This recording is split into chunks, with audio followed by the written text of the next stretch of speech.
Hi everyone, and welcome to my Swap This for That series. My name is Gillian Killiner. I'm a registered dietitian. I've been 24 years in the business, and so with these videos I am just going to take a few items and hopefully highlight to you that one may be more beneficial than the other.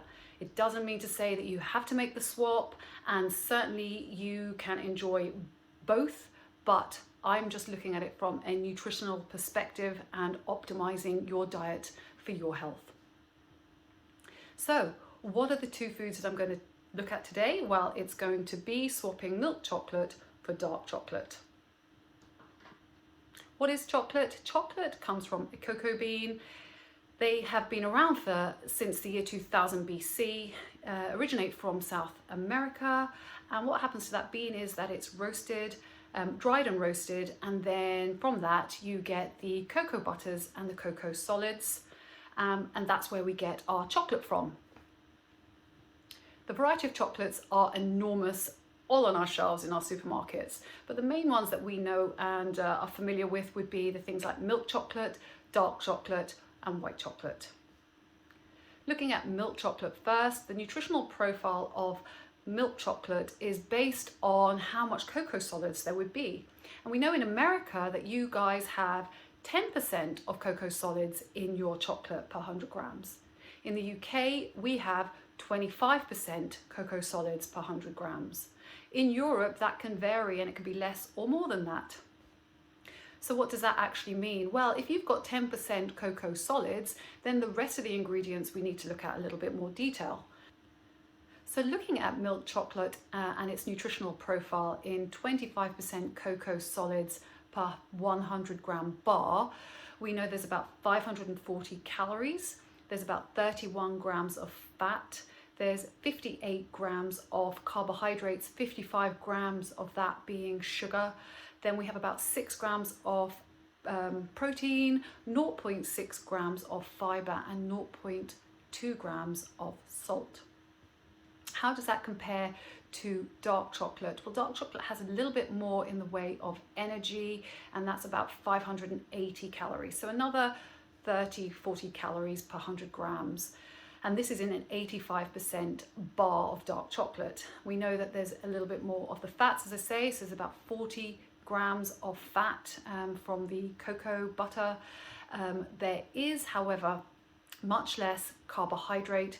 So there's about 22 grams of carbohydrate, 12 grams of that being sugar.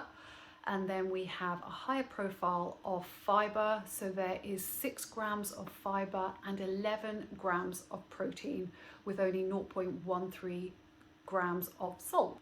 So looking at the bar of dark chocolate per 100 grams, and that's an 85% as I mentioned, that has a lot less sugar. Carbohydrates, but 12 grams of sugar per 100 grams, and that's beneficial to you if you are eating something like that as a sweet snack. The other thing that it has, it's got more protein, and more protein means you are going to be feeling a little bit more satisfied with that food when you've eaten it, and the fiber there is also a boost. The other benefit that you get from dark chocolate, and that's been researched over and over, is the polyphenols that are present in dark chocolate.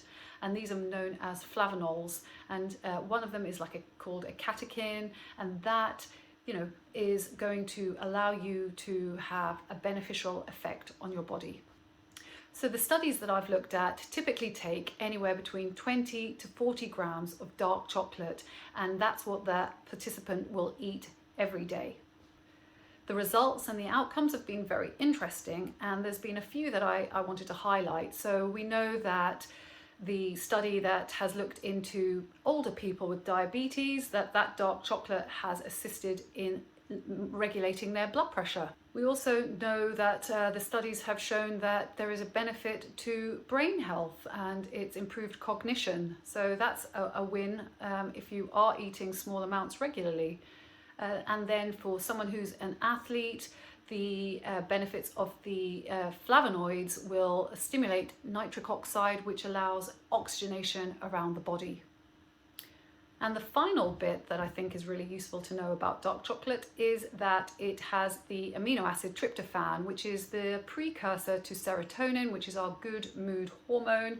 And if it makes you feel good, then that's really important too. So what I want to just recap is that milk chocolate does have more sugars and more saturated fats. And the darker chocolates are beneficial for the flavonoids and the fiber and the protein. There is not one that's necessarily that I would say you have to eat lots of, but a small amount of either of them are fine. But if you can convert to the dark chocolate more often, then you'll get the added health benefits. If you found this video interesting, then please go and check out my other YouTube videos that I have. I have a few Mythbusters, and I also have another one in this series, swapping rice cakes to oat cakes. So look forward to hearing from you. Leave any comments below and see you at the next video. Take care.